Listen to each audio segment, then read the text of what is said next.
The knife went in, and Ethan didn't scream. He was 7 years old, barefoot, starving, and he didn't let go of Lily's hand.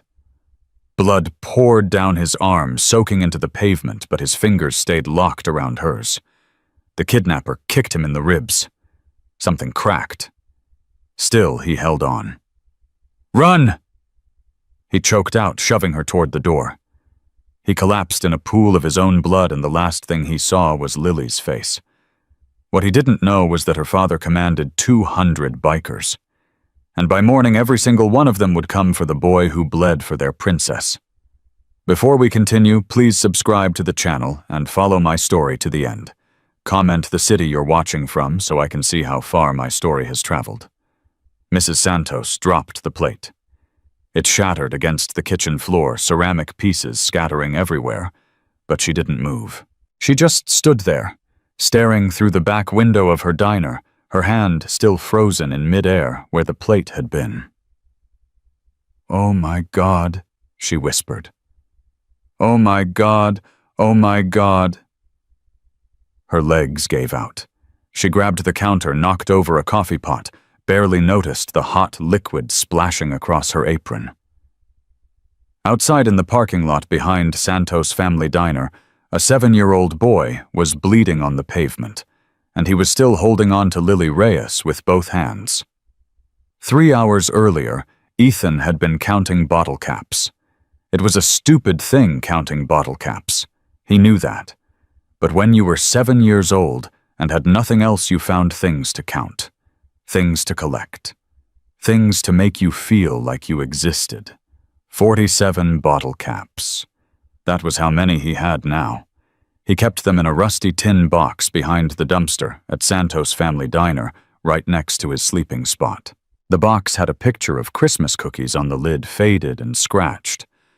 But Ethan liked it. It reminded him of something, though he couldn't remember what anymore. His mother, maybe. Before she got sick. Before everything went dark. Ethan. The voice cut through his thoughts like sunshine through storm clouds. He looked up, and there she was, Lily Reyes, 5 years old, standing at the edge of the parking lot with her hands on her hips, like she owned the whole world. "Ethan, what are you doing?" He quickly shoved the bottle cap into his pocket. "Nothing." "That's not nothing. I saw you. You were looking at something." She walked toward him, her pink sneakers crunching on the gravel. Ethan noticed she had a new scrape on her knee. She was always getting scrapes. Always running, always climbing, always falling down and getting back up again. "It's just a bottle cap," he mumbled. "Can I see?" He hesitated. Then slowly, he pulled it out. It was a Coca-Cola cap, the red paint mostly worn off, but still shiny in the center. Lily took it from his palm and examined it like it was a precious gemstone. "It's beautiful," she said. Ethan felt something warm spread through his chest. It was a strange feeling. He wasn't used to it. "You can have it," he said, "if you want." Lily's eyes went wide. "Really? Yeah, I got lots of them." She clutched the bottle cap to her chest. "I'm gonna keep it forever. I'm gonna put it in my special box with my butterfly." The butterfly. Ethan remembered it, a paper butterfly Lily had made and given him 2 weeks ago. He still had it folded carefully inside his jacket pocket. He'd never told her that he slept with it every night, holding it in his fist like a prayer. "Your mom's gonna be looking for you," Ethan said. "She's busy. She's always busy. She's working hard for you."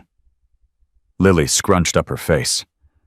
"I know, but I don't like being alone." "You're not alone," Ethan said quietly. "I'm here." Lily smiled at him, a real smile, the kind that made her whole face light up. "Yeah," she said. "You're always here?" The thing about being invisible was that people told you things without meaning to. They talked in front of you like you weren't there. They argued, whispered secrets, made plans, all while looking right through you like you were made of glass. Ethan had learned more about the world from being invisible than most kids learned in school. He knew that Mr. Patterson from the hardware store was cheating on his wife with the lady from the bank. He knew that the teenagers who hung out behind the gas station were selling more than just cigarettes. He knew that Sheriff Davis sometimes drank on duty, and that Mrs. Chen's son had gotten kicked out of college but was too ashamed to tell her. And he knew that a white van had been circling the block for 3 days. Same van, same time, same route. He'd noticed it on Monday. Tuesday it came back. Wednesday it slowed down when it passed the diner. Today was Thursday. Ethan watched the van from his spot behind the dumpster. It was parked now 2 blocks down, just visible through the gap between buildings. He could see the driver's silhouette, but not his face. The driver wasn't doing anything. Just sitting there, waiting. Ethan had seen waiting before. He'd seen it in the foster homes, in the eyes of men who pretended to be nice, but weren't. He'd learned to recognize it, that patient, predatory stillness. Something was wrong. He just didn't know what yet. "Ethan, look what I made." Lily came running out the back door of the diner holding something in her hands. Her mother Maria's voice followed her. "Lily, stay where I can see you." "I will, Mama." Ethan stood up, brushing dirt off his jeans. They were too big for him, held up by a rope belt he'd found in a construction site. His shirt was cleaner today. Santos had let him wash it in the diner's bathroom yesterday. Lily thrust her creation toward him. It was a paper crane, slightly lopsided, made from a napkin. "I learned how to make a bird," she announced proudly. "It's for you." "For me, for your collection. You can put it with the butterfly." Ethan took the crane carefully, like it might dissolve if he held it too tight. "Thank you," he said. His voice cracked on the words. Lily tilted her head. "Are you sad?" "No." "You look sad." "I'm not sad. I'm just—" He didn't know how to finish. He didn't have words for what he was. Lily reached out and took his hand. Her fingers were small and warm and slightly sticky from whatever she'd been eating inside. "My daddy says that sometimes people are sad and they don't even know it," she said. "He says you just gotta be nice to them and maybe they'll feel better." "Your daddy sounds smart." "He's the smartest. He's got a motorcycle. It's really loud. He lets me sit on it sometimes, but only when it's not moving." She paused. "Do you want to meet him? He'd like you." Ethan felt his stomach tighten. "I don't think that's a good idea." "Why not?" Because parents didn't want their kids hanging around homeless boys. Because one look at him would make Lily's father grab her hand and pull her away. Because this fragile friendship would shatter the moment an adult got involved. "Because I'm busy," he said lamely. Lily didn't believe him. He could see it in her eyes. But she didn't push. "Okay," she said. "Maybe later." Maria Reyes appeared at the back door, wiping her hands on her apron. "Lily, come inside. Dinner rush is starting." "But Mama—" "Now, baby." Lily sighed dramatically. "I gotta go." "I know. Will you be here tomorrow?" Ethan nodded. "I'm always here." She gave him one last smile, then ran toward the door. She stopped halfway, turned back, and waved. "Bye, Ethan." "Bye, Lily." Maria held the door open, watching her daughter approach. Then her eyes lifted to Ethan. For a moment, their gazes locked. Ethan braced himself for the disgust. The fear. The instinctive protectiveness that would make her grab Lily and pull her inside and tell her never to talk to that dirty boy again. But Maria Reyes did something unexpected. She smiled at him. It was small, tired, but real, a smile that said, "I see you." Then she ushered Lily inside and closed the door. Ethan stood there for a long moment, the paper crane still in his hands. I see you. When was the last time someone had seen him? The sun began to drop. Shadows stretched across the parking lot, crawling over the cracked pavement, like dark fingers reaching for something to hold. Ethan should have settled into his spot behind the dumpster. Should have eaten the half sandwich Mrs. Santos had left for him in the usual place, a plastic container hidden behind the recycling bins where no one else would see. But he couldn't shake the feeling in his gut. The van was still there. He walked to the edge of the parking lot, keeping close to the building's wall. From here he could see the street better. The van hadn't moved in 2 hours. That wasn't normal. People didn't sit in their cars for 2 hours doing nothing. Not unless they were waiting for something specific. Or someone. Ethan's heart began to beat faster. He thought about telling someone. Mrs. Santos, maybe. Or Maria.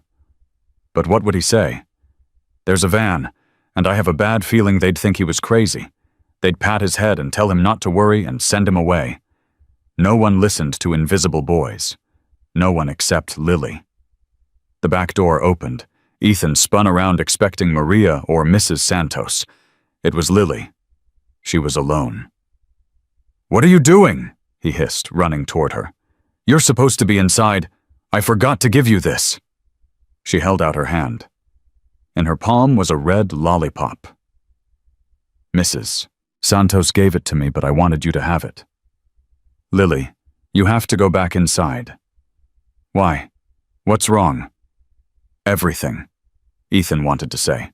"Everything is wrong, and I don't know how to explain it. Just please go back inside," he said. Lily frowned. "You're being weird." "I'm not being weird, He heard it then. An engine starting. He turned. The white van was moving. "Lily, get inside. Now." "But, now." He grabbed her hand and started pulling her toward the door. Lily stumbled, confused, scared by the sudden change in his voice. "Ethan, you're hurting me. I'm sorry, just please." The van turned the corner. It was coming into the parking lot. Ethan's mind went blank with terror. There was no time. The door was 50 feet away, and the van was moving fast, and they weren't going to make it. They weren't going to make it. "Run," he breathed. "Lily, run." They ran. Ethan had never run so fast in his life. His lungs burned. His legs screamed. Lily was crying now, stumbling over her own feet, and he was practically dragging her. 30 feet to the door. 20. The van doors slid open. A man jumped out. Big fast, wearing a dark hoodie. 15 feet. "Help!" Ethan screamed. "Somebody help!" The man was right behind them. Ethan felt a hand grab his collar.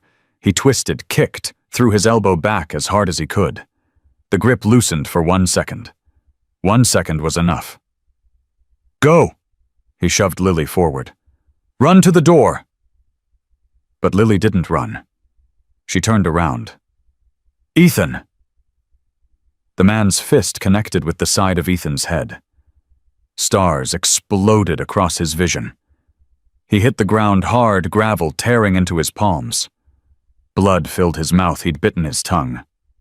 "Stupid kid," the man snarled. He stepped over Ethan, reaching for Lily. "No, no, no, no, no, no." Ethan grabbed the man's ankle. He held on with everything he had. "Run!" he screamed. "Lily, run!" The man cursed, tried to shake him off. When that didn't work, he kicked. The boot slammed into Ethan's ribs. Something cracked. Pain, white-hot, blinding, shot through his entire body. He couldn't breathe, couldn't think. But he didn't let go. He would never let go. The man kicked again. Harder this time. Ethan's grip slipped. He tasted blood. Everything was spinning, darkening at the edges. "Mama!" Lily screamed. "Mama! Mama!" The man lunged for her. Ethan grabbed his jacket. "Leave her alone!" The man spun around. There was something in his hand now, something that caught the fading sunlight. A knife. "You want to die, kid, fine." The blade came down. Ethan didn't feel it at first. He saw it, the knife cutting into his arm, deep blood welling up immediately, but the pain took a second to arrive. When it did, it was worse than anything he'd ever experienced. He screamed, but he still didn't let go of Lily's hand. "Get off him!" Mrs. Santos came out of nowhere. She had a frying pan in her hand, and she swung it like a baseball bat. The man ducked, stumbled backward. "Help!" Mrs. Santos screamed. "Somebody call 911!" The man looked at Lily, at Ethan, at the frying pan. Then he ran. The van peeled out of the parking lot, tires squealing, and disappeared around the corner. Mrs. Santos dropped to her knees beside Ethan. Oh God, you're bleeding everywhere. Lily," Ethan gasped. "Is Lily? I'm here." Small hands touched his face. Lily was crying snot and tears running down her cheeks. "Ethan, don't die. Please don't die." "I'm not dying." But he wasn't sure. Everything was getting fuzzy. The world was tilting sideways. "Stay with me," Mrs. Santos was saying. "Stay with me, honey. Help is coming." Ethan looked at Lily. "You're okay," she nodded, still crying. "Good," he breathed. "Good." His eyes closed. Maria Reyes ran out the back door and stopped dead. Her daughter was covered in blood. For one terrible moment, her heart simply stopped. "Lily! Mama, help him! Help Ethan!" Maria's brain caught up. The blood wasn't Lily's. It was the boy's, the homeless boy, the one who was always lurking around the parking lot. He was lying on the ground, deathly pale, his arm sliced open to the bone. What happened? She was already on her knees, stripping off her apron, pressing it against the wound. "What happened?" "A man tried to take me," Lily sobbed. Ethan stopped him.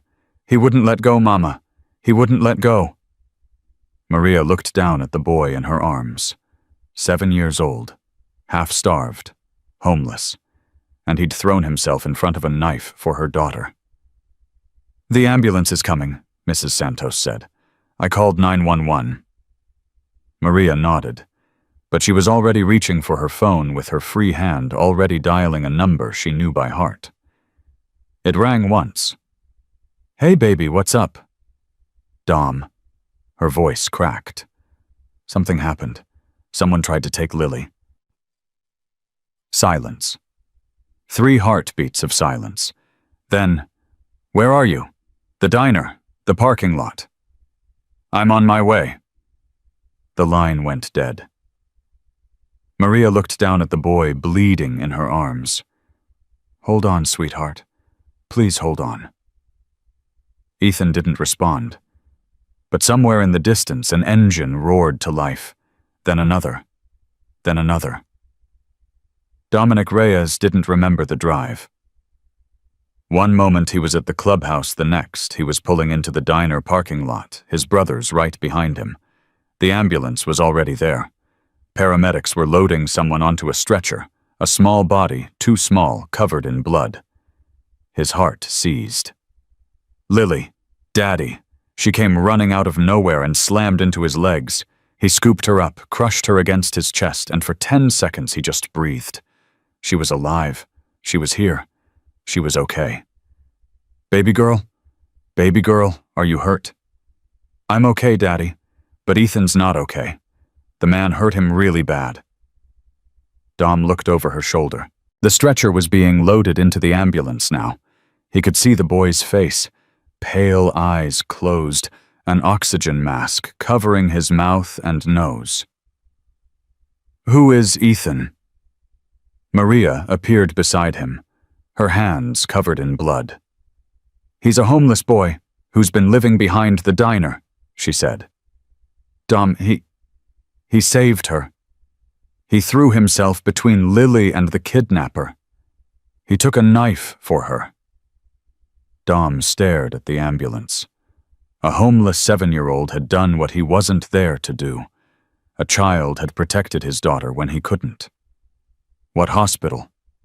His voice didn't sound like his own. Riverside General. Dom handed Lily to Maria. Take her home. Get the clubhouse locked down. No one in or out until I know what's going on. Where are you going? The hospital. He climbed back on his bike. That boy saved my daughter's life. I'm gonna make damn sure he doesn't die alone. The waiting room was cold. Dom sat in a plastic chair, still wearing his leather vest, still covered in road dust. 3 of his brothers were with him, Brick, Hammer, and Ghost. They didn't speak. There was nothing to say. 2 hours passed. A doctor finally appeared, looking tired and grim. Family of Ethan. He checked his clipboard. We don't have a last name. Dom stood. I'm here for him. The doctor frowned. Are you a relative? Does it matter? We need someone to authorize treatment. The boy has no identification, no insurance, no emergency contacts. Legally, I'll authorize it. Sir, you're not... Dom stepped closer. He was not a small man. 6'2", 240 pounds, covered in tattoos, with a presence that made people instinctively step back. That boy saved my daughter's life tonight, he said quietly. He took a knife to keep her safe. Whatever he needs surgery blood specialists, I'm paying for it. All of it. Is that clear? The doctor swallowed. Crystal clear. Good. Now tell me if he's gonna live. The doctor explained. Broken ribs, a concussion, a 7-inch laceration on his left forearm that had nicked an artery. He lost a lot of blood. We had to operate to repair the damage. He's stable now, but the next 24 hours are critical. Can I see him? He's unconscious. He won't know you're there. I don't care. The doctor led him down a long hallway to a room at the end. Through the window, Dom could see the boy lying in a hospital bed, hooked up to machines that beeped and hummed. He looked even smaller here. 7 years old. Bones showing through his skin. Old bruises on his arms that had nothing to do with tonight. Dom's hands curled into fists. What do we know about him? He asked. Nothing. No records. No one's reported a missing child matching his description. He's a ghost. Ghost. Dom almost laughed. Leave us alone, he said. The doctor retreated. Dom pulled a chair up to the bed and sat down heavily. For a long moment he just stared at the boy. Then slowly he reached out and took Ethan's small hand in his. Hey kid, he said softly. I don't know if you can hear me, but I'm gonna say this anyway. He squeezed gently. You saved my little girl tonight. You didn't know her daddy was a biker. You didn't know she had people who could have helped. You just saw her in trouble and you threw yourself in front of a knife. His voice cracked. I've known grown men who wouldn't do what you did. Hell, I've known brothers who talked big but ran when it mattered. But you're 7 years old and you almost died for a girl you barely know. He wiped his eyes with the back of his hand. So here's what's gonna happen. You're gonna wake up, you're gonna heal. And whatever comes next, you're not doing it alone. I don't care if you've got no family. I don't care if the whole damn system has written you off. You're not invisible anymore, you hear me? Not to me. Not ever again. The machines beeped. Ethan didn't stir. But Dom stayed. He stayed all night. At 3:47 a.m. his phone rang. Yeah. It's Brick. We got a problem. Dom stepped out of the room, keeping his voice low. Talk to me. That van you had us looking for, we found it. Where? Abandoned 2 miles outside of town. But here's the thing. Prez, there were zip ties in the back, children's shoes, and a list. Dom's blood went cold. What kind of list? Names, ages, photos. 12 kids all under 10 years old. Our little friend Lily was on there. Silence. This wasn't random, Brick continued. This was organized. Professional. Someone's been targeting kids in this area for months. Dom looked through the window at Ethan. A 7-year-old homeless boy had stumbled onto a trafficking operation, and he'd almost died trying to stop it. Call church, Dom said. Everyone, wake them up if you have to. What are we doing? What we do best. He hung up and walked back into the room. Ethan was still unconscious, his small chest rising and falling with each breath. You didn't just save Lily, Dom whispered. You might have saved them all. He pulled out his phone again and started making calls. By sunrise, every Thunder Saints chapter within 300 miles would know what had happened. By noon, the roads would shake with the sound of 200 engines. And by nightfall, the men who had tried to take his daughter would learn what happened when you threatened someone the Saints protected. But that was tomorrow. Tonight, Dom sat beside a 7-year-old hero's bed and watched him breathe. The sun was just breaking over Riverside when the first motorcycle pulled into the hospital parking lot. Then another. Then 10 more. Dom hadn't slept. His eyes burned, his back ached from the plastic chair, but he hadn't moved from Ethan's bedside except to make calls. Now, standing at the window, he watched his brothers arrive. Brick was first. Then Hammer Ghost Razor, and the twins they called Salt and Pepper. Behind them came faces Dom hadn't seen in months. Riders from Austin, from Houston, from as far as El Paso. His phone buzzed. Prez, we're in the lot, 47 and counting. Keep them quiet. This is a hospital. Copy that. Dom looked back at Ethan. The boy hadn't woken up. The machines kept beeping their steady rhythm, the only proof that he was still fighting. I gotta step out for a minute, kid, Dom said softly. But I'm coming back. That's a promise. He walked out of the room and headed for the parking lot. The sight that greeted him made his chest tight. 47 motorcycles lined up in perfect rows, 47 men in leather vests standing silent in the morning light. Some he knew like brothers, others he'd only met once or twice. But they'd all come. They'd all come for a 7-year-old boy none of them had ever met. Brick stepped forward. Word spread fast, Prez. Everyone wants in. In on what? Whatever you're planning. Brick's jaw was set hard. We saw the list. 12 kids. Someone's been hunting children in our territory and we didn't even know. Dom felt the anger rise in his chest, hot and sharp. Where's the list now? Ghost has it. We made copies, sent the original to a contact at the sheriff's office. Anonymous tip. Good. What else? We traced the van's registration. Fake plates, but Razor found a parking ticket from 3 weeks ago. Same van parked outside an elementary school in Cedar Creek. Dom's hands clenched into fists. They've been scouting, he said. For months, looks like. Maybe longer. And nobody noticed. Nobody was looking. Brick paused. Until that kid in there decided to look. Dom turned back toward the hospital. A 7-year-old homeless boy had seen what cops, parents, and an entire town had missed. Get everyone inside, he said. Conference room on the 2nd floor. We need to talk. Maria arrived at 7:15 a.m., Lily holding her hand. Dom met them in the lobby. Lily's eyes were red from crying, and she clutched a piece of paper against her chest. How is he? Maria asked. Still unconscious. Doctors say he might wake up today. Might. They're not sure. He lost a lot of blood. Lily tugged on Dom's jacket. Daddy, I made something for Ethan. She held up the paper. It was a butterfly carefully folded from a napkin.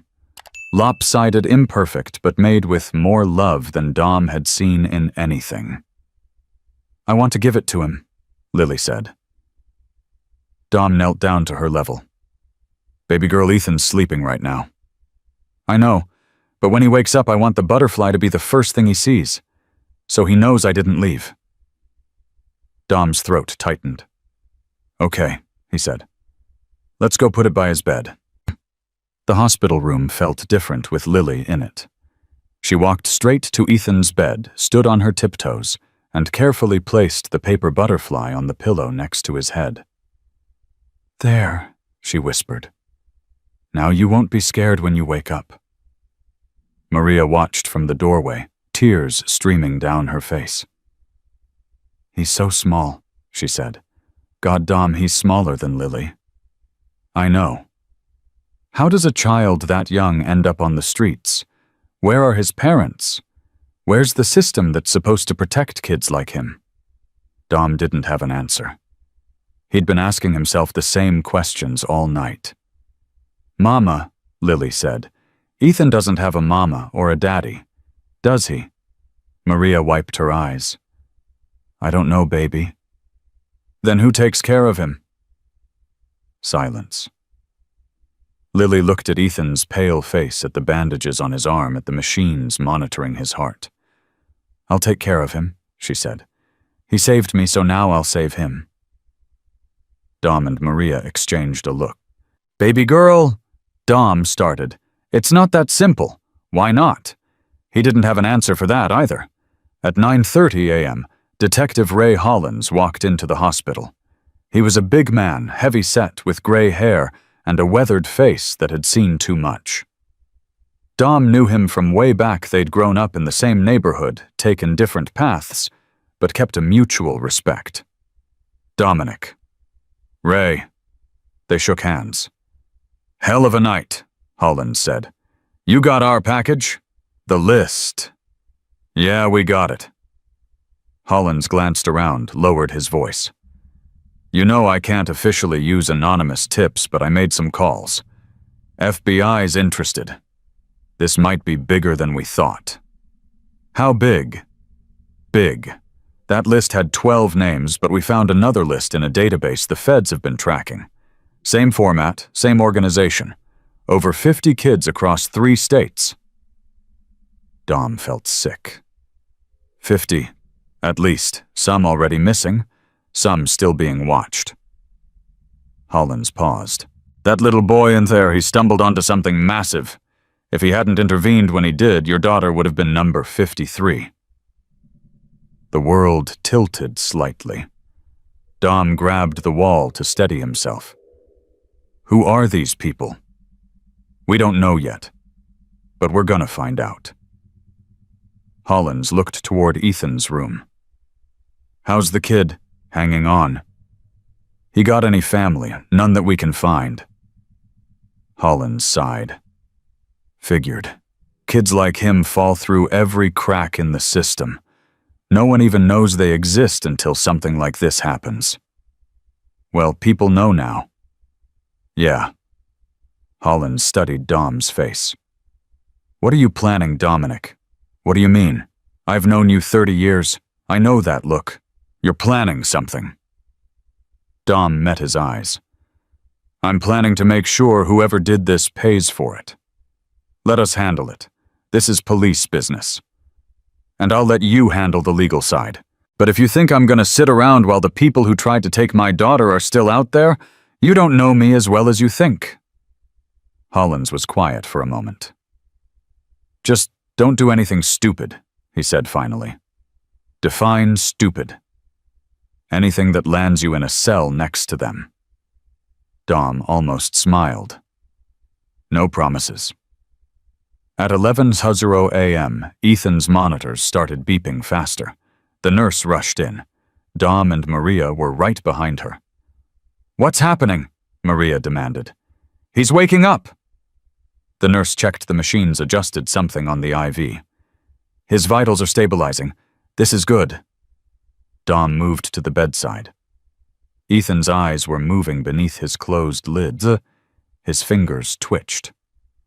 A small sound escaped his throat, something between a whimper and a groan. "Easy, kid," Dom said. "You're safe. You're in a hospital. Nobody's gonna hurt you." Ethan's eyes opened.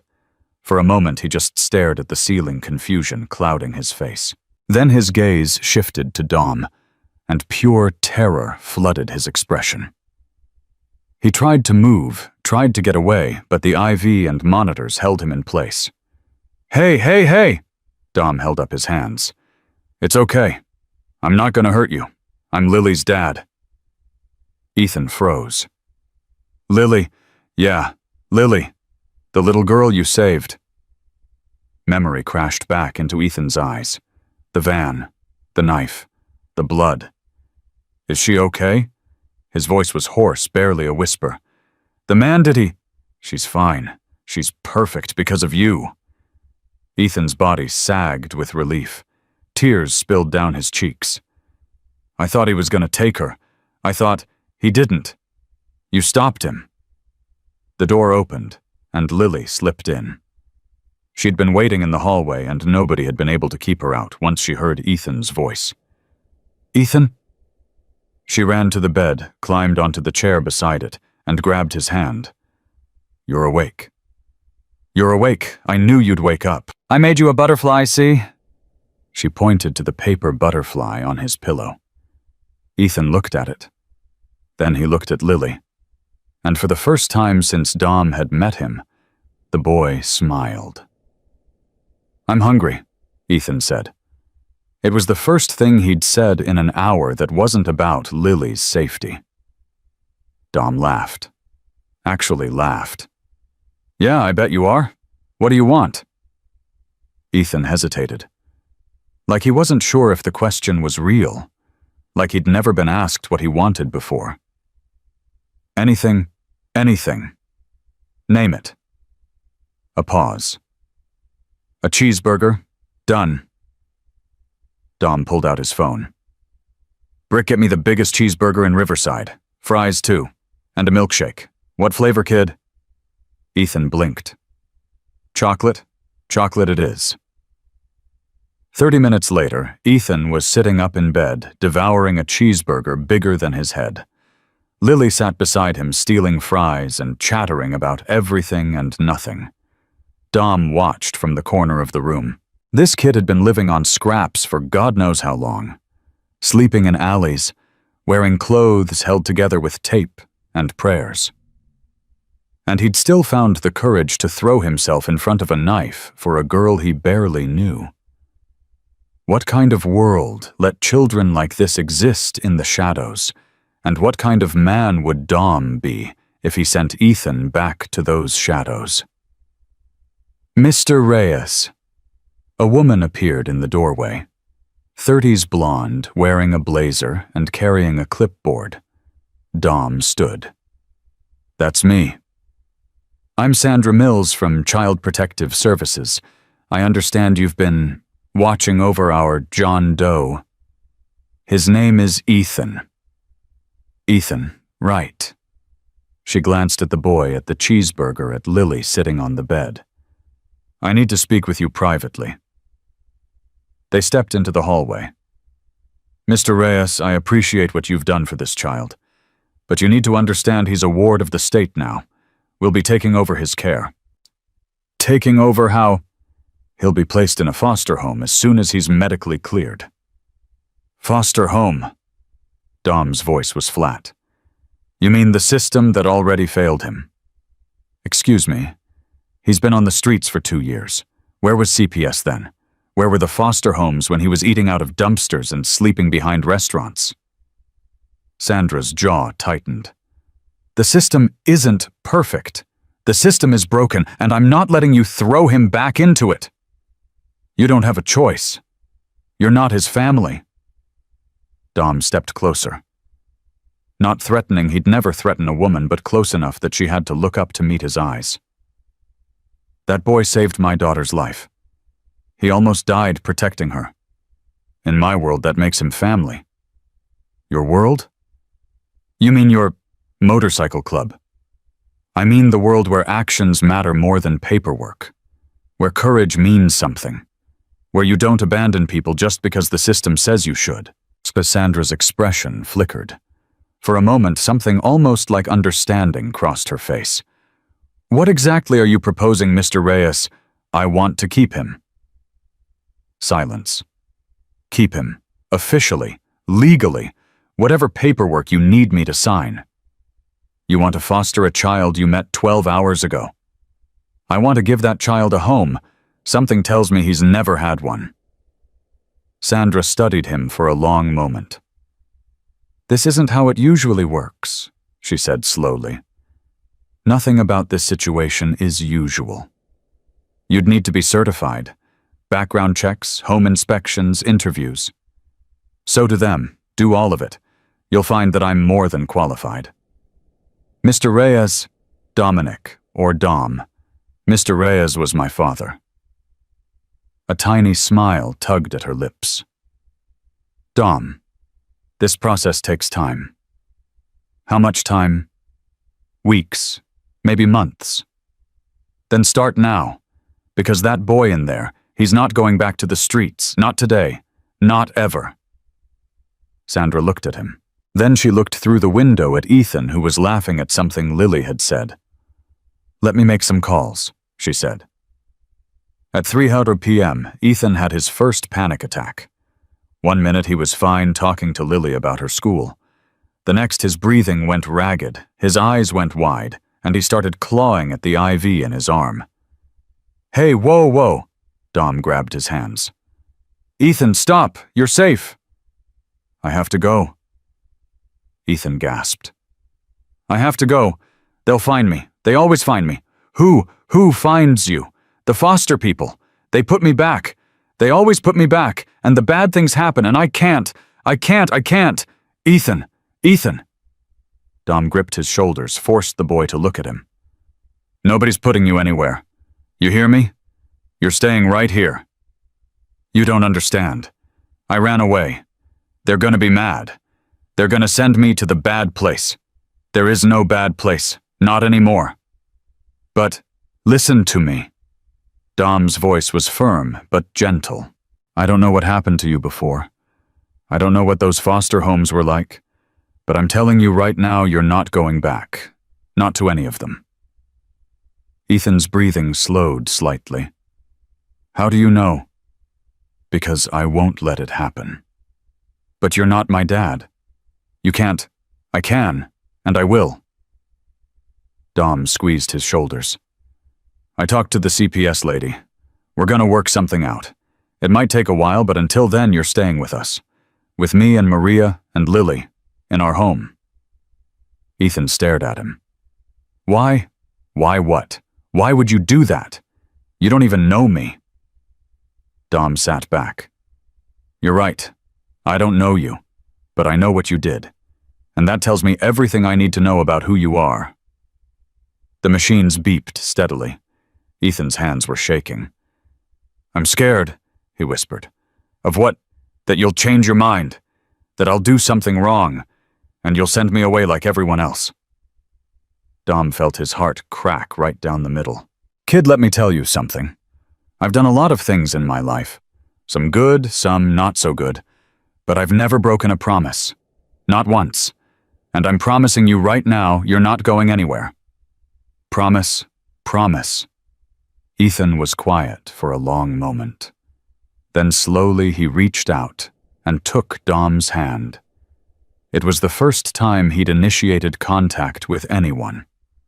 At 6:00 p.m., the clubhouse called. Prez, we've got something. Dom stepped out of the room. Talk. Razor traced the parking ticket. The van was registered to a shell company, but we followed the money. There's a property outside town, old warehouse near the river. We've been watching it for 3 hours. And there's movement, people coming and going, and Prez... Brick's voice dropped. We saw a kid in the window. Dom's blood turned to ice. How many men inside? At least 6 that we've counted. Maybe more. Armed? We have to assume so. Dom closed his eyes. Those kids on the list. They weren't just names anymore. They were real. And at least one of them was in that warehouse right now. Call Hollins. Tell him what we found. The cops prez by the time they get a warrant. I know, but we need them there when it goes down. We find the kids we call in the cavalry. This has to be clean brick. These kids have been through enough. Understood. What about us? Surround the property. Nobody in, nobody out. If anyone tries to run with those children, you stop them. And if they shoot first, Dom's jaw tightened, then we finish it. At 8:30 p.m., Maria came to relieve Dom at the hospital. Go, she said.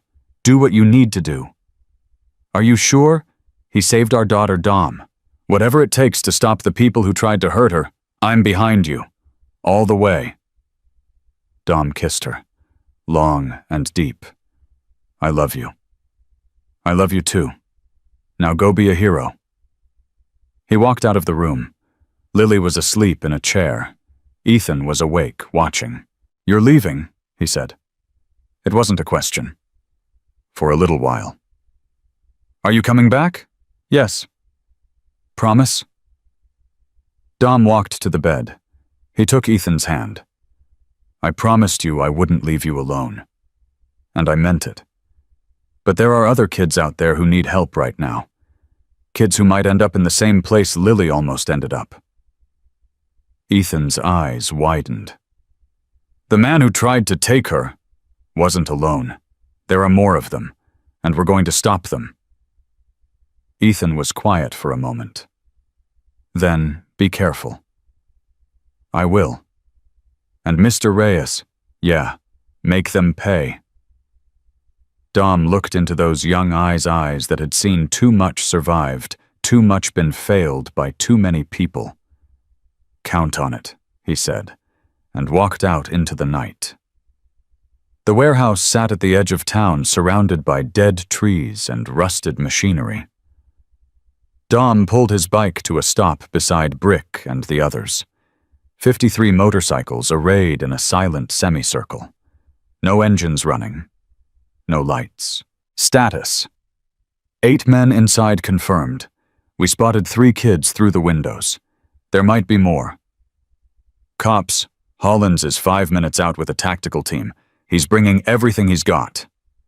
Good. Dom pulled on his gloves. Remember, the children are the priority.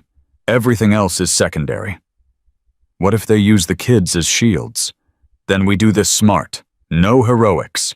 No one gets hurt except the people who deserve it. The men nodded. 5 minutes later, red and blue lights appeared on the horizon, and Dom Reyes, president of the Thunder Saints, father of the girl Ethan had saved, prepared to return the favor 100-fold. The radio crackled in Dom's ear. All units in position. Awaiting your signal, detective. Holland's voice came through, steady, controlled. Thunder Saints, you copy? Dom pressed his earpiece. Copy.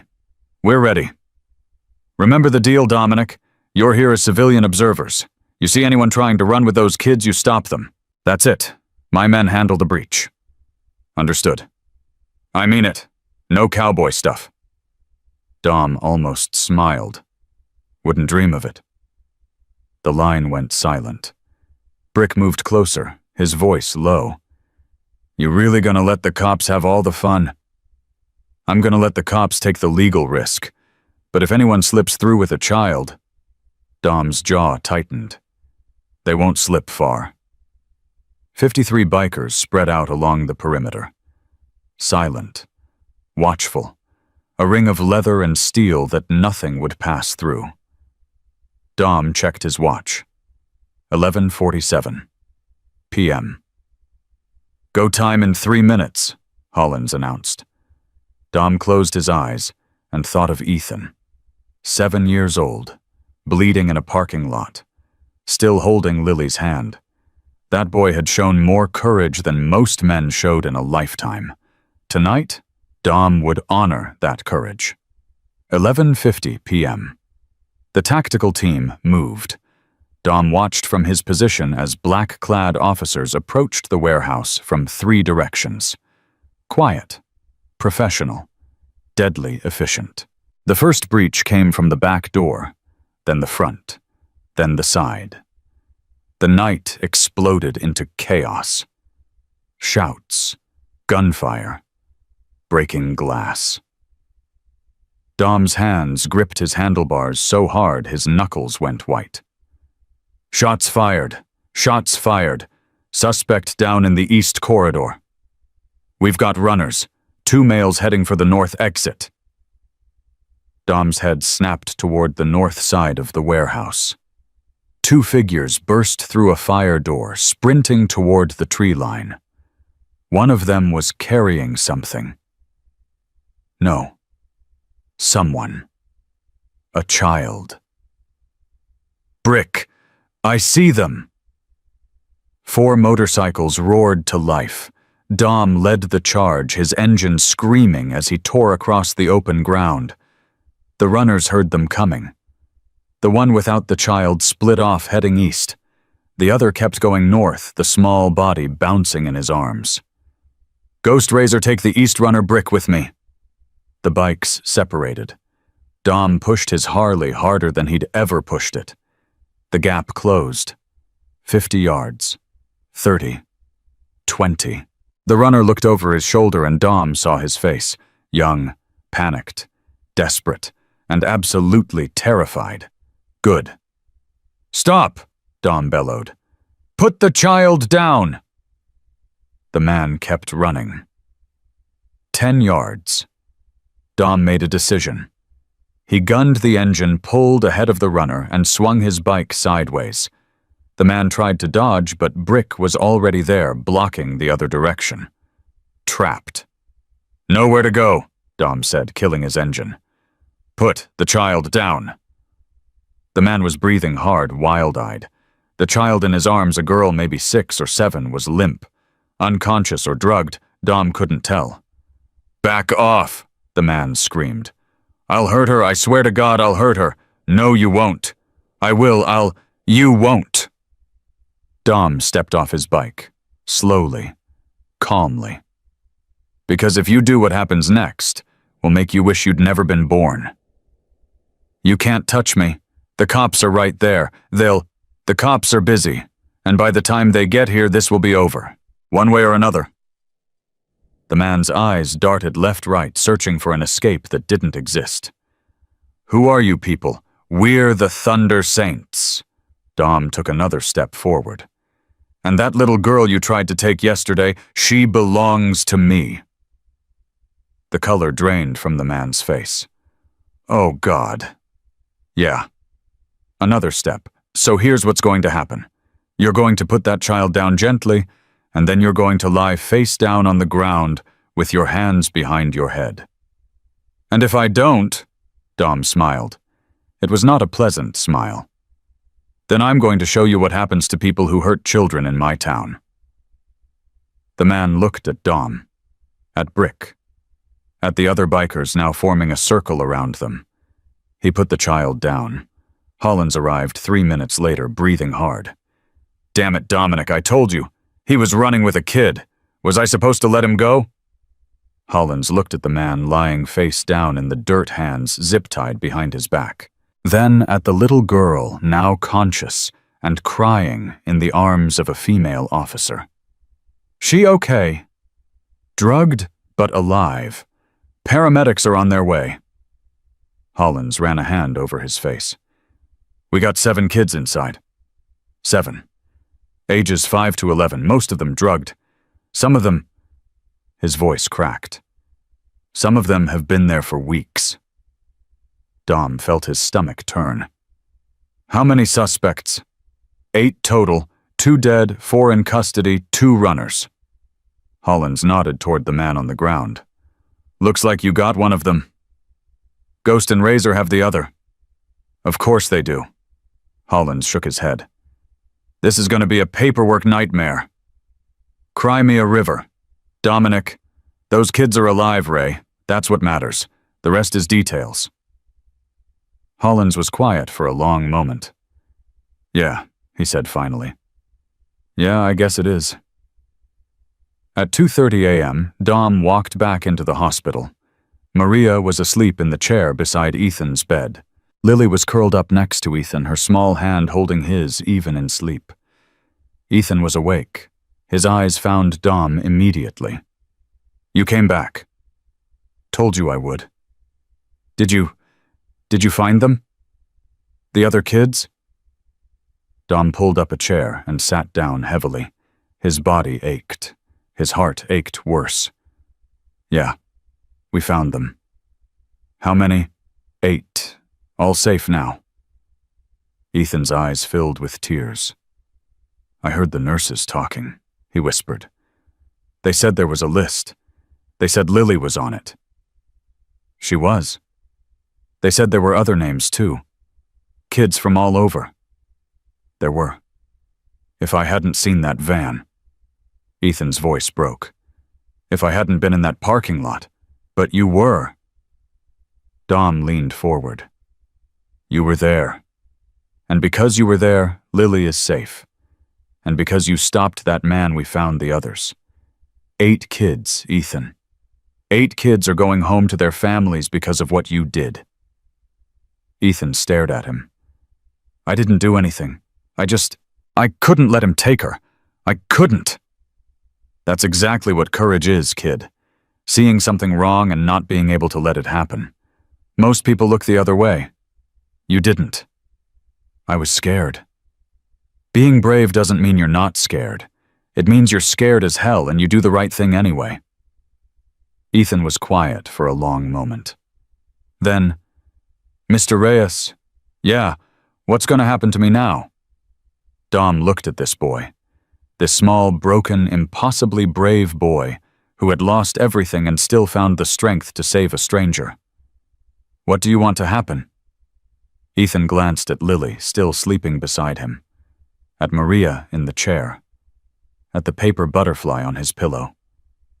I want to stay, he whispered. But I know I can't. I know that's not how it works. People like me don't get to people like you, homeless kids, foster kids. We don't get families. We get placements, temporary, until something goes wrong and they send us somewhere else. Is that what you think is going to happen? It's what always happens.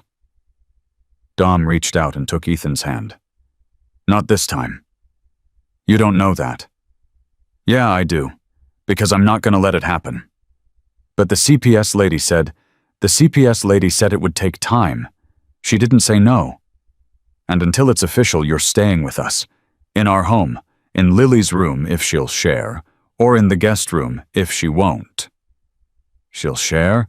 Lily's voice came from beside Ethan. She wasn't asleep after all. He can have the bed by the window. He can see the stars from there. Maria stirred, blinking awake. What's happening? Daddy's telling Ethan he can stay with us, Lily announced. Maria looked at Dom. He looked back at her. Something passed between them. A conversation without words. Years of marriage had given them that. Maria smiled. Well, she said, I guess we'd better start making up that guest room. The next morning, news crews descended on Riverside like locusts. 8 children rescued from a trafficking ring. 2 suspects dead, 6 in custody. A massive multi-state investigation launched. And at the center of it all, a story that nobody could quite believe. A 7-year-old homeless boy had started it all. By noon, Ethan's face was on every channel. The hospital had released a photo, just his eyes, to protect his identity, but somehow someone had leaked his name. The phone calls started immediately. News stations wanting interviews, talk shows wanting appearances, book publishers wanting rights, movie producers wanting options. Dom said no to all of them. He's 7 years old, he told the 20th caller. He's recovering from stab wounds. He doesn't need cameras in his face. But the public wants to know his story. The public can wait. That boy's been through enough. He hung up. Maria came in looking worried. There are reporters outside. How many? I counted 12 vans. Dom swore under his breath. Where's Ethan? Still in his room. Lily's with him. She's teaching him how to fold paper cranes. Dom went to the room and looked through the window. Ethan was sitting up in bed, tongue poking out in concentration, as Lily guided his hands through the folds. He looked almost peaceful, almost like a normal kid. Mr. Reyes? Sandra Mills appeared beside him, clipboard in hand. Ms. Mills, I've been making those calls about Ethan's placement. And normally emergency foster certification takes weeks. Background checks, home studies, interviews. She paused. But given the circumstances, I've managed to expedite things. Meaning if you can pass a background check in the next 48 hours, I can have temporary custody papers ready by Friday. Dom felt something loosen in his chest. I can pass any background check you throw at me. Even with your club affiliations. The Thunder Saints have never been charged with anything. We're a motorcycle club, not a gang. Some people would disagree. Some people are wrong. Sandra studied him for a long moment. Why do you want this boy so badly, Mr. Reyes? You barely know him. He saved my daughter's life. That's gratitude. That's not the same as wanting to raise a child. Dom was quiet for a moment. When I was 17, he said slowly, I was a lot like Ethan. No family, no home, no future. The streets were the only life I knew. Sandra's expression shifted. Someone found me, took me in, gave me a chance when nobody else would. He was a biker too, rough around the edges, not the kind of person society thought should be raising kids. What happened? He saved my life, gave me structure, discipline, purpose, made me the man I am today. Dom looked through the window at Ethan. I can't give that old man back what he gave me, but I can pay it forward. Sandra was quiet for a long moment. I'll start the paperwork today, she said. At 4:00 p.m. Hollins called with news. We broke one of them. The guy your boys caught running with the girl. What did he say? The operation is bigger than we thought. This warehouse was just one node in a network that spans 5 states. They were moving kids through here every 2 weeks. Moving them where? Hollins was quiet. Ray, moving them where? Overseas. To buyers. Dom's vision went red. Buyers. I know. We're coordinating with the FBI, Homeland Security, everyone we can. This is going to take months to unravel. Months those kids don't have. We got 8 of them out, Dom. That's 8 families who are getting their children back. Because of what you did. What that little boy did. It's not enough. It's never enough. But it's something. Dom hung up. He stood there for a long moment, staring at his phone, thinking about all the children they hadn't saved. All the ones still out there trapped in a nightmare no child should ever know. Daddy. He turned. Lily was standing in the doorway holding a paper crane. What's wrong? Nothing, baby girl. You look sad. He knelt down to her level. Come here. She walked into his arms, and he held her tight. His little girl. Safe. Alive. Because a homeless boy had refused to look away. Daddy, you're squishing me. Sorry. He loosened his grip, but didn't let go. I just love you, that's all. I love you too. She wiggled free and held up the crane. Look what Ethan made. He's really good at it now. That's beautiful, baby. I'm gonna teach him to make butterflies next, and then dragons. Dragons are hard, but I think he can do it. I think he can do anything. Lily smiled. Me too. Friday came faster than Dom expected. Sandra Mills arrived at 10:00 a.m. with a stack of papers and a pen. Background check cleared. Home study approved. References verified. She set the documents on the hospital table. Sign here, here, and here. Dom signed without hesitation. Maria signed after him. Congratulations, Sandra said. "You're now Ethan's official foster parents, temporary custody subject to court review in 90 days. And after 90 days, if everything goes well, we can discuss permanent placement, possibly adoption." Dom looked at Maria. She was crying. "Thank you," she said to Sandra. "Thank you so much." "Don't thank me. Thank your husband. He was very persuasive." Dom almost smiled. The door opened, and Lily came in, dragging Ethan by the hand. "Is it done? Is it official? Is Ethan staying?" "It's official," Dom said.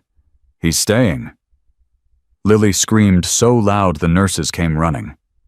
"He's staying. Ethan's staying forever." Ethan just stood there, frozen, his eyes wide. "Forever," he whispered. "Well," Dom said, "let's start with forever and see how it goes." For a long moment, Ethan didn't move, didn't speak. Then his face crumpled. The tears came, not quiet tears, but deep, racking sobs that shook his entire body. Years of loneliness, years of fear, years of believing no one would ever want him, all pouring out in a flood he couldn't control. Maria was there in an instant, pulling him into her arms. "It's okay, sweetheart. It's okay. Let it out."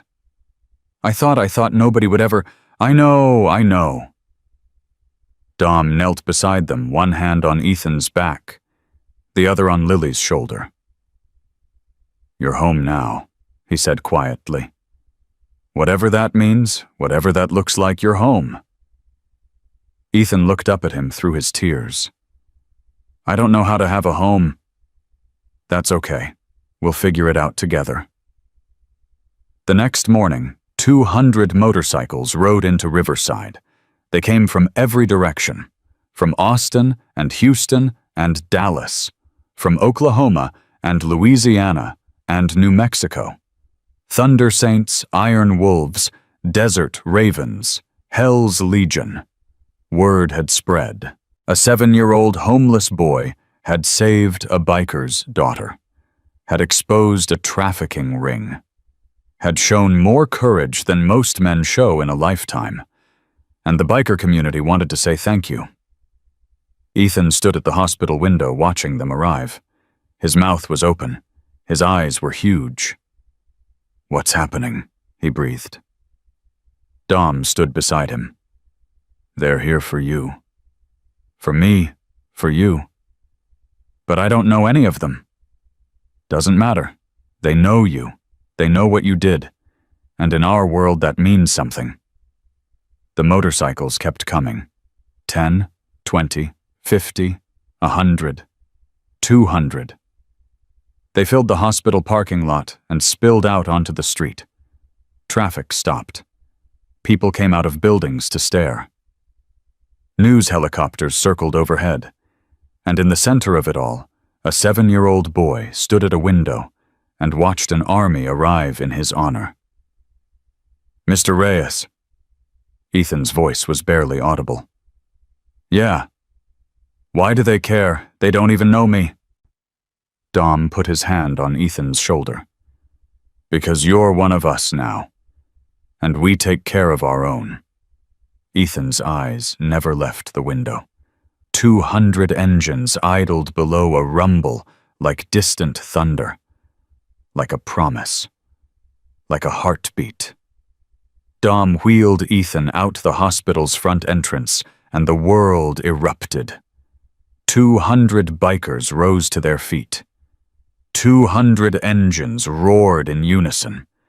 The sound was deafening, overwhelming, a wall of thunder that vibrated through Ethan's chest and shook him to his core. He grabbed the armrests of his wheelchair, his knuckles white. "It's okay," Dom said, leaning close. "They're not gonna hurt you. They're saluting you." Saluting. Watch. One by one, the bikers removed their helmets. Old men with gray beards, young men with tattoos crawling up their necks, women with leather vests and fierce eyes. They placed their right fists over their hearts and bowed their heads. 200 bikers, one 7-year-old boy. Silence fell. Then Brick stepped forward. His voice carried across the parking lot. On behalf of the Thunder Saints, the Iron Wolves, the Desert Ravens, and every brother and sister who rides under the open sky, we honor you, Ethan. You showed us what courage looks like. You reminded us why we wear these patches. And from this day forward, you are one of us. Ethan couldn't speak, couldn't move. Tears streamed down his face. Brick reached into his vest and pulled out something small. He walked to Ethan and knelt down. "This belonged to my son," he said quietly. "He died when he was 9. Leukemia. He never got to prospect, never got to ride. But he always wanted this." He pressed the object into Ethan's palm. It was a small metal pin, a thundercloud with a lightning bolt through it. "You wear this and every saint in the country knows your family. You need anything, anywhere, anytime you show them this pin, and they'll move heaven and earth to help you." Ethan looked at the pin, then at Brick, then at the 200 bikers still standing at attention. "I don't deserve this," he whispered. "Kid, you earned it. Blood price. The highest price there is." Brick stood and stepped back. Dom leaned down. "You ready to go home?" Home. Ethan had never had one before. "Yeah," he said. "I'm ready." The convoy stretched for 3 miles. 200 motorcycles escorted Ethan through the streets of Riverside sirens from police escorts clearing the way. People lined the sidewalks, cheering, waving holding signs. "We love you, Ethan. Riverside's hero. You're not invisible anymore." Ethan read each sign through the window of Dom's truck, his heart pounding. "Why do they care?" he asked. Maria turned from the passenger seat. "Because you did something beautiful, sweetheart. You reminded people that good still exists, that courage isn't dead. They needed that, more than you know." "I didn't do it for them." "I know. That's what makes it special." Lily bounced in the seat beside Ethan. "This is like a parade, just for you." "It's too much," Ethan said quietly. Dom glanced in the rearview mirror. "Get used to it, kid. You're family now. And this family doesn't do anything small." The Reyes house sat at the end of a quiet street. When the convoy pulled up, Ethan saw what they'd done. A banner stretched across the porch. "Welcome home, Ethan." Balloons, streamers, a table loaded with food. And people, so many people. Neighbors, club members, Mrs. Santos from the diner, even Detective Hollins looking uncomfortable in civilian clothes. "Surprise!" Lily shouted, even though it wasn't really a surprise. Ethan's legs shook as he climbed out of the truck. "I can't," he whispered to Dom. "There's too many. I don't know how to— Hey." Dom gripped his shoulder. "You don't have to do anything. Just be here. That's enough." "But they're all looking at me." "Because they're proud of you. Because they want you to know you matter." Dom's voice softened. "When's the last time someone told you that you mattered, Ethan?" Ethan couldn't remember. Maybe never. "Come on," Dom said. "One step at a time." The party lasted for hours. Ethan spent most of it hiding behind Dom or Maria, overwhelmed by the attention. But slowly, gradually, he began to relax. Mrs. Santos hugged him so tight, he thought his ribs might re-break. "You brave, beautiful boy," she said, tears streaming down her face. "I always knew there was something special about you. Always." "You left me sandwiches," Ethan said, "when I was living behind your diner. You left them where I could find them. You knew? I always knew. You were the only one who was nice to me." Mrs. Santos cried harder. Hollins found him sitting alone on the porch steps watching the sunset. "Mind if I join you?" Ethan shrugged. The detective lowered himself down with a grunt. "Getting old? Knees aren't what they used to be." Silence. "I wanted to thank you," Hollins said. "What you did that night stopping that man, it broke the whole case wide open. We've made arrests in 3 states. Rescued 11 more kids since Friday." Ethan's head snapped up. 11? Because of the information we got from the warehouse. Names, locations, contacts. It's all connected, and you pulled the first thread. I didn't know. I just saw him watching Lily, and I knew something was wrong. That's called instinct. Most cops take years to develop it. You've got it naturally. Ethan was quiet for a moment. My mom used to say I noticed things other people missed. She said it was a gift. She was right. She died when I was 5. Cancer. Hollins nodded slowly. I'm sorry. After that, I went to foster care. But the families. Ethan's voice trailed off. They weren't good. Some were okay, some weren't. I ran away when I was 6. Lived on the streets ever since. Hollins let out a long breath. The system failed you. The system doesn't care about kids like me. Maybe. But there are people who do. Dom and Maria, they care. The saints care. Hell, I care. And I'm a cop who's supposed to be impartial. Ethan looked at him. Why? Because courage deserves to be honored. Because a child who risks his life for another child deserves more than the world gave him. Because sometimes doing the right thing should actually lead to something right. Ethan didn't know what to say. Hollins stood up, his knees cracking. You ever think about what you want to be when you grow up? I never thought I'd grow up. The words hit Hollins like a punch. Well, he said quietly, you're going to now. So maybe start thinking about it. He walked back inside, leaving Ethan alone with the sunset and a question he'd never been asked before. That night, Ethan couldn't sleep. His room, the words felt foreign, was warm and quiet. The bed was soft, clean sheets. A real pillow. A blanket that didn't smell like mildew. It was too much. Too different, too safe. He slipped out of bed and padded to the window. The street was dark and peaceful. No sirens, no shouting, no danger. Can't sleep either. He spun around. Lily stood in the doorway, clutching a stuffed elephant. You scared me. Sorry, I heard you moving around. She walked in and sat on the edge of his bed. Are you okay? Yeah, just not used to it. Used to what? This, all of this. Having a room, having people. Lily tilted her head. You're gonna have us forever now. That's what Daddy said. Nothing's forever. We are. She said it with absolute certainty. The certainty of a 5-year-old who had never been betrayed by the world. You saved me, so now we're family. That's how it works. Who told you that? Nobody. I just know. She held out her stuffed elephant.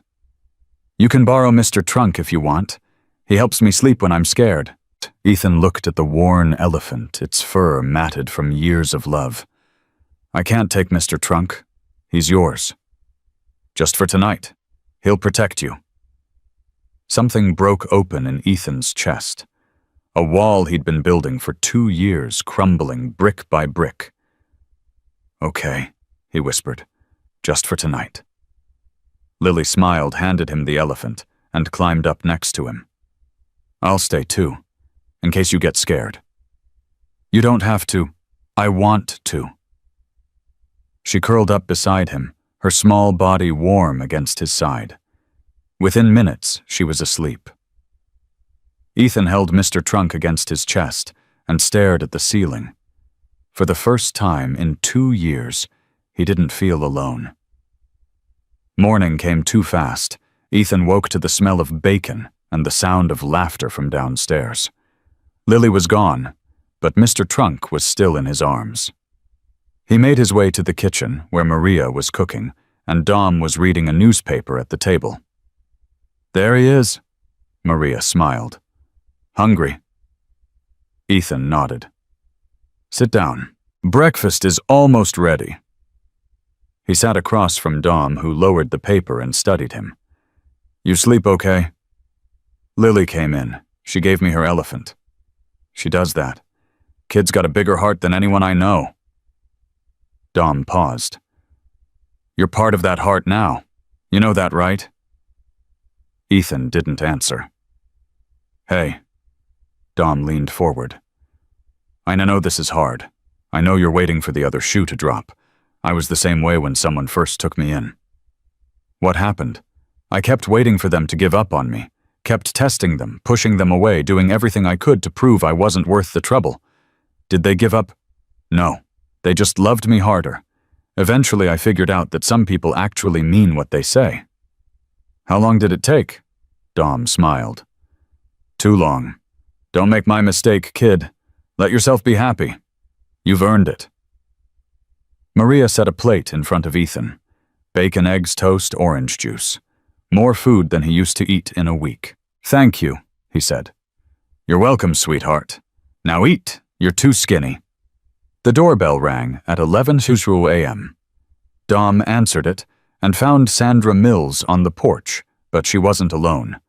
Behind her stood a man and a woman. Middle-aged, well-dressed, expensive car in the driveway. "Mr. Reyes, may we come in?" Dom's eyes narrowed. "What's this about? These are Mr. and Mrs. Patterson. They'd like to discuss Ethan." "Discuss him how?"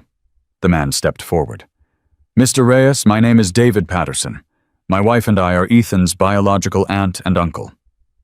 The world stopped. Maria appeared behind Dom. "What did you say?" "Ethan's mother was my sister," David explained.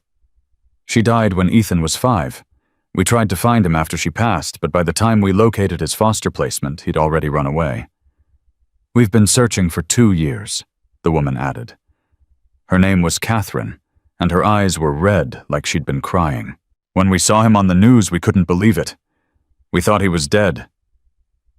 Dom didn't move from the doorway. "If you've been searching for 2 years, why didn't you find him?" "The system failed. Records were incomplete. We were told he'd been placed with a family in Houston, but that placement never happened. He fell through the cracks. And now you want him back." "He's our family. Our blood. Where were you when he was sleeping in alleys, when he was eating out of dumpsters, when he was getting stabbed trying to protect my daughter?" Catherine flinched. "We didn't know. We would have come sooner if... But you didn't. And now that he's famous, now that he's on every TV screen in America, suddenly you show up." "That's not fair," David said. "Fair." Dom's voice rose. "You want to talk about fair? That boy has been through hell. He finally has a home, finally has people who love him, and you want to rip him away because you share some DNA. He's our nephew. He's my son." The words hung in the air. Dom hadn't planned to say them, but as soon as they left his mouth, he knew they were true. "He's my son," he repeated, quieter now. "Maybe not by blood, but in every way that matters." Sandra stepped forward. "Mr. Reyes' legally biological family takes precedence in custody matters.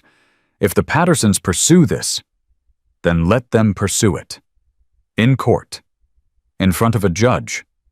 In front of the whole damn world." Dom looked at David and Catherine. "You want Ethan? You'll have to fight for him. And I promise you, you've never been in a fight like this." He stepped back and closed the door. Ethan was standing in the hallway. He'd heard everything. "I have an aunt and uncle." Dom's heart clenched. "Ethan, they've been looking for me for 2 years. That's what they say. Why didn't they find me?" "I don't know." Ethan's face was pale. His hands were shaking. "Are they going to take me away?" Dom knelt down so they were eye to eye. "Nobody's taking you anywhere." "But they're family, real family, blood family." "Blood doesn't make family. Love does. Sacrifice does. Being there when it matters does. Those people out there might share your DNA, but they don't know you. They didn't hold your hand in the hospital. They didn't watch you fight for your life. But if the court says, the court will hear our side too. You'll get to tell the judge what you want. And I swear to you, whatever you decide, I'll support it, even if it breaks my heart." Ethan stared at him. "What if I want to stay? Then you stay, no matter what it takes. Promise? Promise." Ethan threw his arms around Dom's neck and held on like he was drowning. And maybe he was. The next 2 weeks were a war. Lawyers, court dates, social workers, interviews. The Pattersons were relentless. They hired the best attorneys money could buy. They presented themselves as the perfect family, stable, wealthy, respectable. They painted Dom as a dangerous biker, unfit to raise a child. The media picked sides. Some called Dom a hero. Others called him a criminal who'd manipulated a traumatized boy. Through it all, Ethan stayed silent. He went to school, he did his homework. He ate dinner with Dom and Maria and Lily every night. But the light in his eyes was fading. One night, Dom found him on the porch steps, staring at nothing. "Can't sleep." Ethan shook his head. Dom sat beside him. "Talk to me." "I don't want to hurt anyone." "What do you mean? If I stay with you, the Pattersons will be hurt. If I go with them, you and Maria and Lily will be hurt." Ethan's voice cracked. "Why does someone always have to get hurt?" "Because life isn't fair. You know that better than anyone." "I'm tired of things not being fair." "Me too, kid. Me too." They sat in silence for a while. Then Ethan said something that stopped Dom's heart. "Maybe I should just disappear again. Run away. Then nobody has to fight over me." Dom grabbed his shoulders, turned him so they were face to face. "Don't you ever say that again. You hear me? Never." "But you are not a problem to be solved. You are not a burden. You are a child who deserves to be loved, and running away won't change that. It'll just mean the people who love you spend the rest of their lives wondering what happened to you." Ethan's eyes filled with tears. "I don't know what to do." "You don't have to know. That's our job. The adults. We'll figure it out." "What if you can't? Then we'll figure out something else. But we'll do it together, as a family." Ethan wiped his eyes. "I love you," he whispered. "Is that okay to say?" Dom pulled him into a hug so tight it probably hurt. "It's more than okay. I love you too, kid.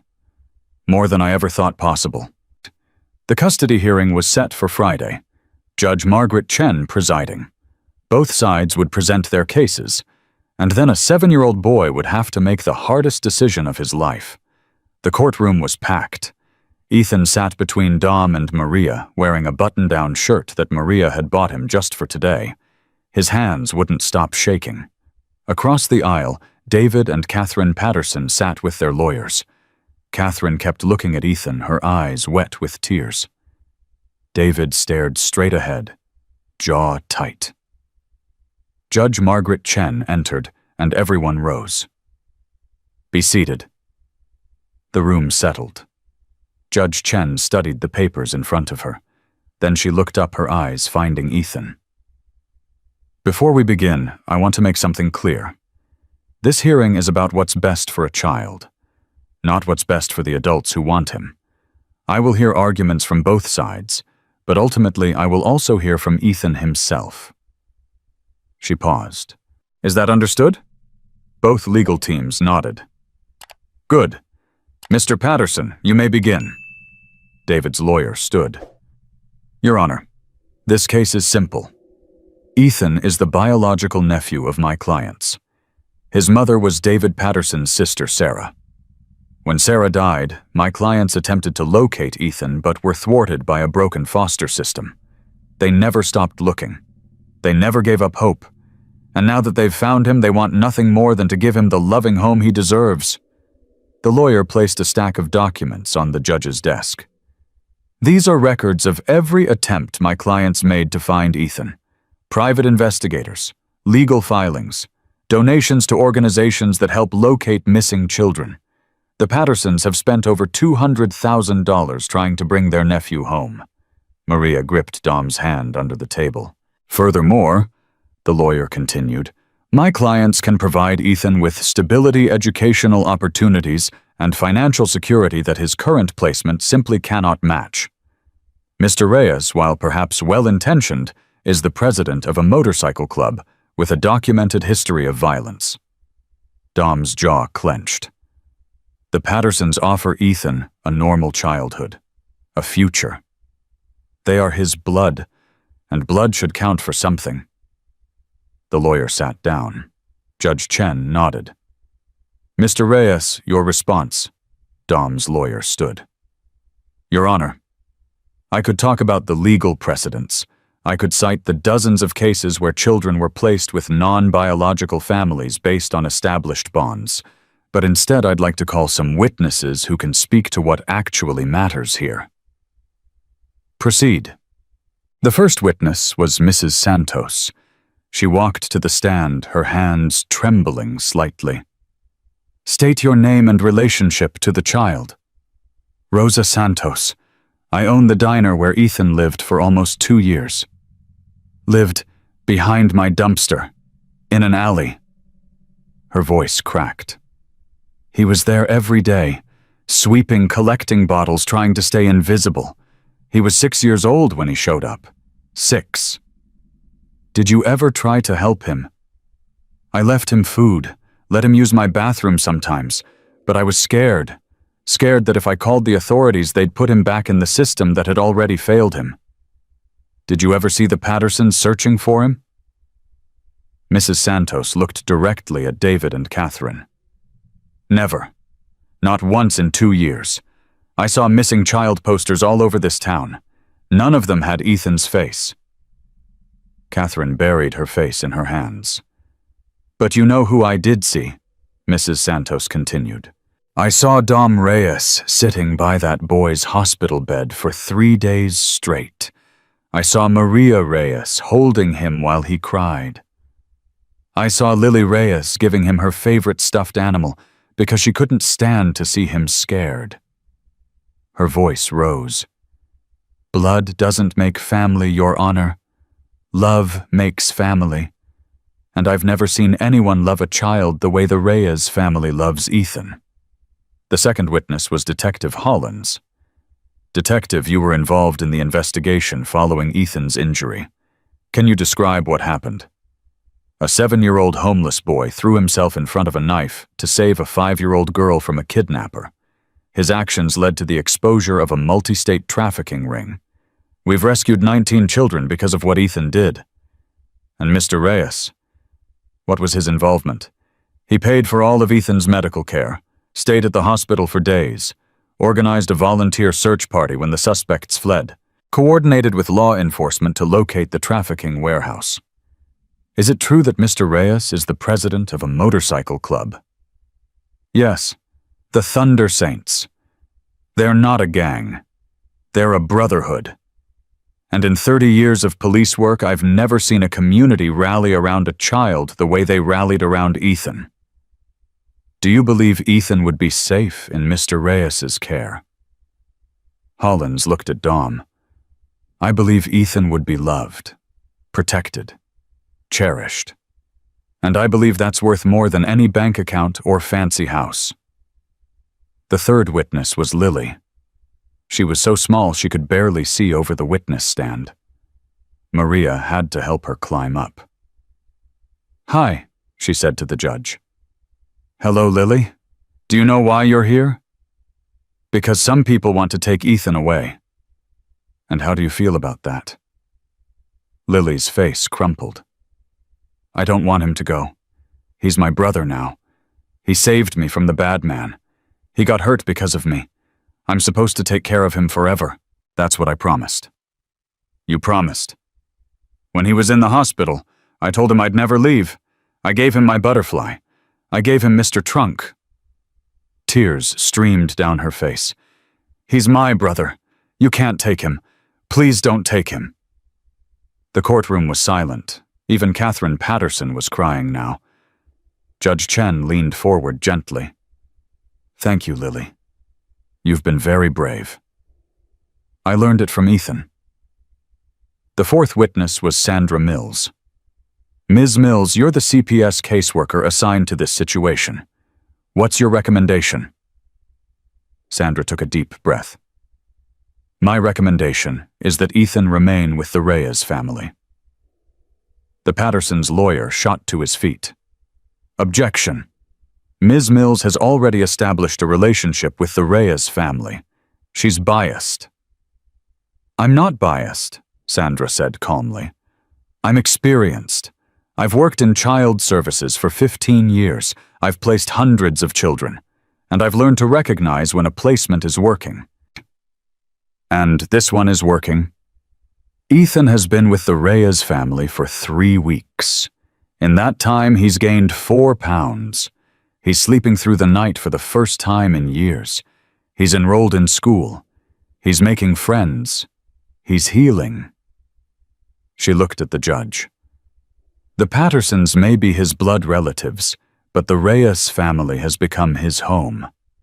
Removing him now would cause severe psychological damage. I've seen what happens when we prioritize biology over bonding. It rarely ends well. Finally, it was Ethan's turn. He walked to the stand on legs that felt like water. The whole room was staring at him. 200 people, maybe more. Judge Chen smiled kindly. "Ethan, do you understand what's happening here?" He nodded. 2 families want me. I have to choose." "Not exactly. You get to tell me what you want. Then I'll make a decision based on what's best for you. But your voice matters. Do you understand?" "Yes, ma'am." "Good. Take your time." Ethan looked at the Pattersons, then at Dom and Maria and Lily, then back at the judge. "Can I tell you a story first?" Judge Chen blinked. "Of course." Ethan took a shaky breath. "When I was little, my mom used to make paper butterflies. She'd fold them out of napkins and newspaper and anything she could find. She said butterflies were magic because they started as something ugly and turned into something beautiful. She said that could happen to people too." His voice cracked. "After she died, I forgot about the butterflies. I forgot about a lot of things. I had to, because remembering hurt too much." He looked at Lily. "Then I met Lily, and she made me a butterfly, out of a napkin just like my mom, and she gave it to me like it was the most precious thing in the world." Tears spilled down his cheeks. "That butterfly saved me. It made me remember that I was a person, not just a homeless kid, not just a problem. A person." He turned to the Pattersons. "I know you're my aunt and uncle. I know you looked for me, and I'm grateful. I am. But you didn't find me when I was sleeping in alleys. You didn't find me when I was hungry and scared and alone. Someone else did." He looked at Dom. "Mr. Reyes found me. Mrs. Reyes found me. Lily found me. They didn't have to care about me. I was just some random kid who happened to be in the right place at the right time, but they cared anyway. They loved me anyway." His voice broke completely. I don't want to leave them. Please don't make me leave them. This is the first time I've ever felt like I belonged somewhere, like I mattered, like I was home. He wiped his face with his sleeve. That's all. That's what I wanted to say. Judge Chen was quiet for a long moment. The courtroom held its breath. Ethan, she said finally, thank you for your courage, for your honesty, for trusting me with your story. She shuffled her papers. In my 20 years on the bench, I've heard a lot of custody arguments, parents fighting over children like property, adults putting their needs before the needs of the kids they claim to love. She looked at the Pattersons. Mr. and Mrs. Patterson, I don't doubt that you love Ethan. I don't doubt that you searched for him. But love alone isn't enough. Connection matters. History matters. And the bond that's been formed between Ethan and the Reyes family in these past 3 weeks is unlike anything I've ever seen. She looked at Dom and Maria. Mr. and Mrs. Reyes, you opened your home to a stranger. You fought for a child who had no one else to fight for him. You loved him before you had any obligation to. She paused. It is the ruling of this court that Ethan shall remain in the custody of Dominic and Maria Reyes. The Pattersons are granted visitation rights to be arranged at a later date, but primary custody and eventually adoption proceedings will move forward with the Reyes family. Dom exhaled like he'd been holding his breath for a year. Maria burst into tears. Lily screamed and launched herself at Ethan, nearly knocking him off the witness stand. You're staying forever. Ethan caught her, held her, and finally let himself believe it. He was home. The Pattersons approached them outside the courtroom. Dom tensed, ready for a fight. But David just stood there looking broken. Mr. Reyes, Dom, I want you to know something. Dom waited. We weren't trying to take him from you. We just wanted our nephew. We wanted what was left of my sister. His voice cracked. Sarah would have loved what you've done for him. She would have been grateful.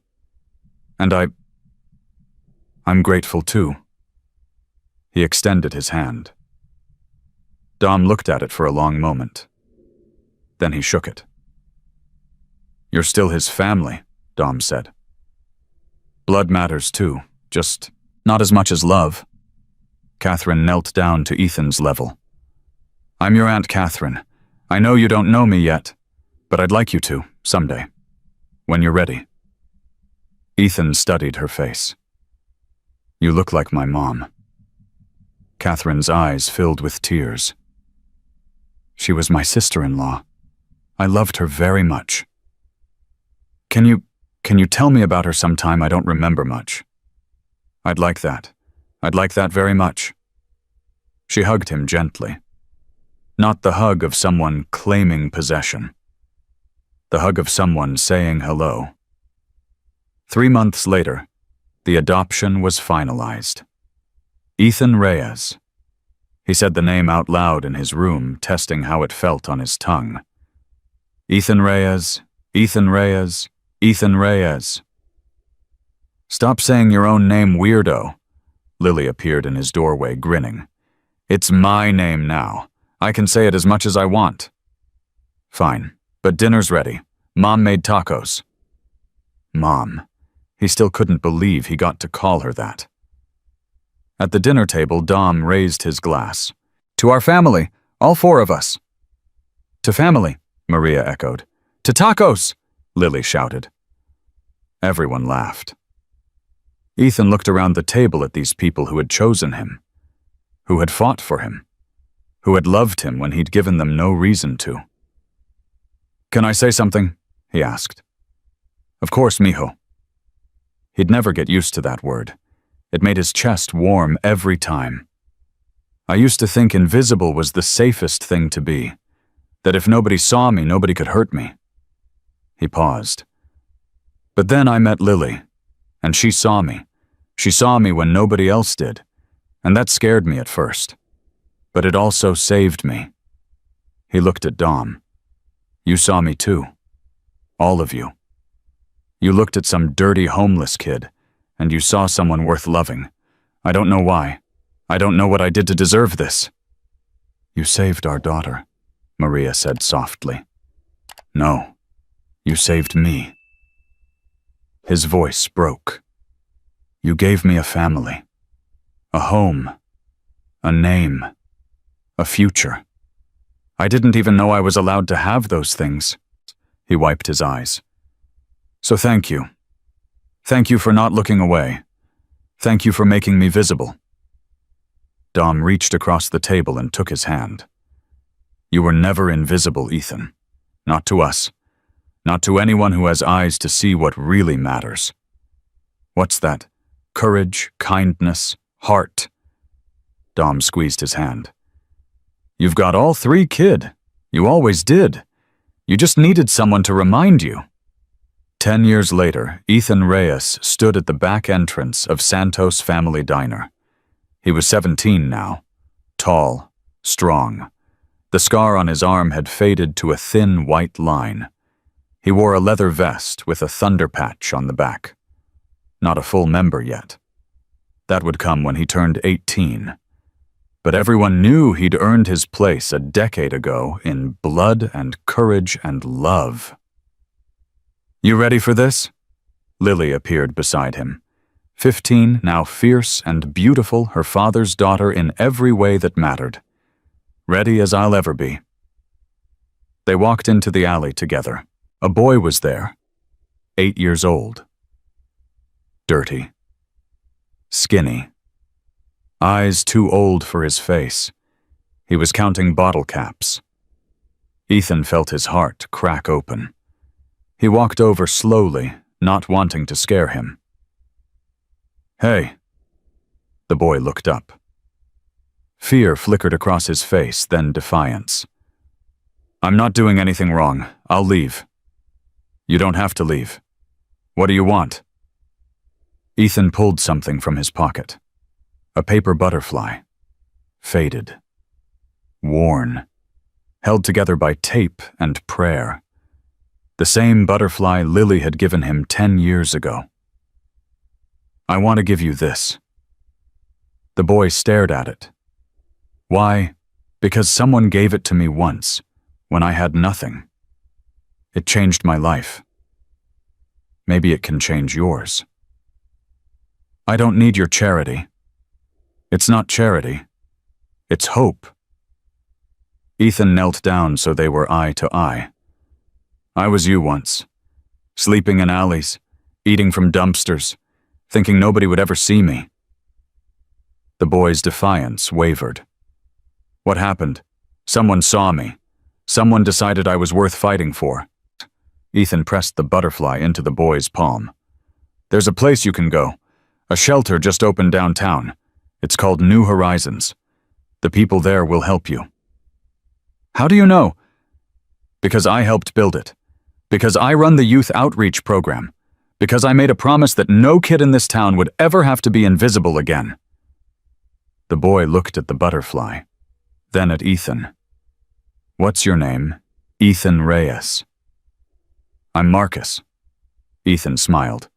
Nice to meet you, Marcus. You hungry? Starving. Come on then. Mrs. Santos still makes the best sandwiches in Riverside. He stood and offered his hand. Marcus hesitated. Then slowly he took it. That night, Ethan sat on the porch of his parents' house, looking up at the stars. Lily sat beside him, her head on his shoulder. You okay? Yeah. Just thinking. About what? About how one moment can change everything. How one person can change everything. He looked at her. You changed everything, Lily. That butterfly you gave me. That moment you saw me, it saved my life. You saved mine first. I guess we're even then. She laughed. We're not even. We're family. That's different. Different how? Family doesn't keep score. Family just loves, no matter what. Ethan put his arm around her. When did you get so wise? I learned from my big brother. They sat there together watching the stars. Two kids who had found each other in the darkest moment of their lives. Two kids who had become family. Two kids who had proven that courage isn't about being fearless. It's about being terrified and choosing love anyway. The next morning, 200 motorcycles rode through Riverside. It was an annual tradition now. Every October, on the anniversary of the night Ethan had bled for a biker's daughter, the clubs gathered to remember, to honor, to celebrate. Ethan rode at the front beside his father. Behind them, 100 engines roared. Above them, the sky stretched endless and blue. And in his pocket, pressed against his heart, was a paper butterfly, a symbol of transformation, a reminder of hope, a promise that no child would ever have to be invisible again. Because Ethan Reyes had been invisible once, and he had risen, not alone, never alone, with 200 angels at his back. If this story moved, you share it with someone who needs to hear it. Subscribe so you don't miss more stories of ordinary people doing extraordinary things. And remember, every child deserves to be seen. Every child deserves to be loved. Be the person who doesn't look away. Comment, "I see you," to honor every invisible child still waiting to be found.